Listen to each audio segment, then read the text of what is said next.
फिर वो दिन रात एक कर देते हैं, रातों में सोते नहीं, आंखें लाल पड़ जाती हैं।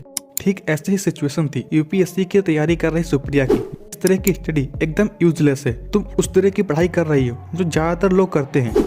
अच्छे मार्क्स स्कोर करने का एक सेकंड तरीका भी है और ये तरीका आपको पढ़ा हुआ याद रखने में भी बहुत हेल्प करता है।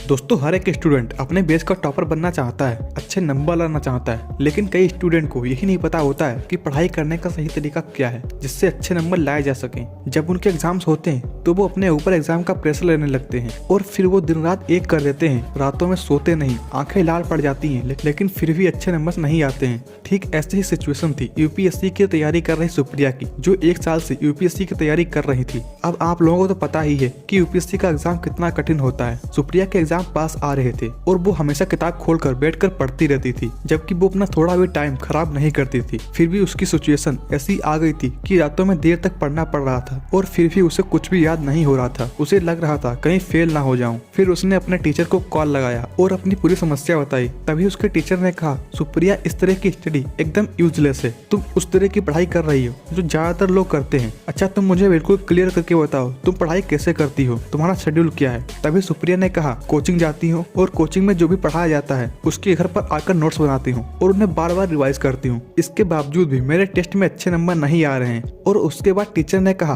अब जो मैं तुम्हें बताने वाला हूँ उसे जरा ध्यान से सुनना। सुप्रिया ने कहा, ठीक है। टीचर ने कहा, मैं कौन हूँ। सुप्रिया ने कहा, आप मेरे सर हैं। टीचर ने कहा, मैं करता क्या हूँ। तो सुप्रिया ने कहा, आप पढ़ाते हो। टीचर ने कहा, हाँ, अब तुम पढ़ाओ, लेकिन तुम्हें बच्चे इकट्ठा करके पढ़ाने की कोई जरूरत नहीं है। तुम प्रिटेंड करो तुम्हारे सामने बच्चे बैठे हैं और तुमने जो पढ़ा है उसे तुम उन्हें पढ़ा रही हो, क्योंकि टीचर इस तरीके को एक्टिव रिकॉल कहते हैं। इसमें 3 चीजें होती हैं। पहला, तुम उस टॉपिक को बहुत ध्यान से पढ़ते हो। दूसरा, तुम उसे तेज तेज बोलकर पढ़ा रहे हो। तीसरा, तुम्हें सेंटेंस को पूरा बताना होता है बिना किसी बुक या नोट्स के। और एक्टिव रिकॉल सबसे एफिशिएंट इसलिए है क्योंकि इसमें आप लोग 3 चीजें करते हो। नंबर 1, आप इसमें एक्टिवली अपने ब्रेन को काम करने के लिए बोलते हो। नंबर 2, आप उसी डाटा को रिजनरेट करने की कोशिश करते हो। नंबर 3, आप उसे बता रहे हो, समझा रहे हो पूरे सेंटेंसेस को यूज करके, वो भी बिना देखे। और जब आप लोग ये तरीका यूज करते हो तब आपका दिमाग थक जाता है, क्योंकि इस कंडीशन में आपके ब्रेन की फुल पोटेंशियल यूज होती है। ठीक वैसे ही जैसे आप 1 घंटे जिम में एक्सरसाइज करके पसीना बहाते हो। जरा आप ध्यान से सोचो, जिम में आपकी बॉडी कैसे बनती है। आपकी बॉडी तब बनती है जब आप लिमिटेड टाइम के लिए वर्कआउट करते हो, जैसे आधा घंटा या 1 घंटा। अगर यही आप पूरे दिन जिम में वर्कआउट करो तो क्या आपकी बॉडी बनेगी? नहीं, बल्कि आपको और ज्यादा पेन होगा। ऐसा ही आपका माइंड है।